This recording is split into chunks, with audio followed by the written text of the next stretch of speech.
বগুড়ার সারিয়াকান্দিতে ড্রেনের মুখ বন্ধ করায় কয়েক মাস ধরে পানিবন্দী অবস্থায় মানবেতর জীবন কাটাচ্ছেন ২২টি সংখ্যালঘু পরিবার। অন্যদিকে সোনাতলায় একমাত্র কালভার্টের মুখ বন্ধ থাকায় লোহাজং বিলের প্রায় ৬০০ বিঘা আমন ক্ষেত এখন পানির নিচে। একই চিত্র কুড়িগ্রামের ভুরাঙামারিতেও।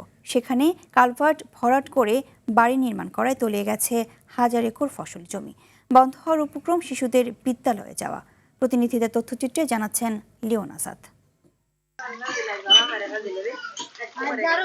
বগুড়ার সারিয়াকান্দি উপজেলার ফুলবাড়ি ইউনিয়নের পাটিনিপাড়া গ্রাম। আদিকাল থেকেই এই পাড়ায় বসবাস ২০টিরও বেশি হিন্দু পরিবারের। কয়েক বছর আগে এই এলাকার পানি নিষ্কাশনের জন্য একটি ড্রেন নির্মাণ করে এলজিইডি, কিন্তু অভিযোগ উঠেছে পাশের গ্রামের প্রভাবশালী ড্রেনের মুখ বন্ধ করে দেয়ায় কয়েক মাস ধরে স্থায়ী জলবদ্ধতায় ভুগছেন বাসিন্দারা। পানির উপরে ঘর ভাসে, হাজারের মধ্যে পানি, ঘরের মধ্যে পানি, ঘরের আগে পাশে পেছনে সব পানি।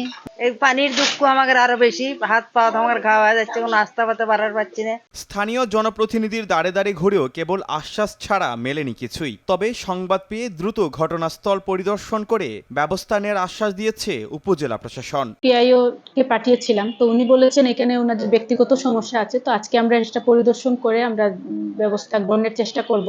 জলাবদ্ধতার এই চিত্র কেবল সারিয়াকান্দিতেই নয়, একই জেলার সোনাতলা উপজেলার লোহাজং বিলেও পানি নিষ্কাশনের একমাত্র কালভার্টের মুখ বন্ধ থাকায় পানিবন্দী হয়ে পড়েছে প্রায় ৬০০ বিঘা ফসলি জমি। কৃষকদের অভিযোগ, ড্রেনেজ ব্যবস্থার নামে বারবার সরকারি বরাদ্দ এলেও কাজের কাজ কিছুই হয়নি। ৯টা গ্রামের পানি এখানে এসে জমা হয়, এই পানি আমরা বার করতে পারি না, এতে ধান নষ্ট হয়, ফসলাদি করতে পারি না। ২০০০ বিঘা জমি আমরা ধান কাটতে পারিনি, সব ধান নাগারও পাইনি, কাটতেও পারিনি, সব পানির নিচে চলে গেছে। এদিকে কুড়িগ্রামের বুড়ুঙ্গামারী উপজেলার বলদিয়া ইউনিয়নের বন্যা নিয়ন্ত্রণ বাঁধের ভেতরের একটি কালভার্টের মুখ মাটি ভরাট করে বাড়ি নির্মাণ করেছেন এক জমির মালিক। ফলে সৃষ্টি হওয়া কৃত্রিম জলাবদ্ধতায় আবাদি জমি এখন পানির নিচে।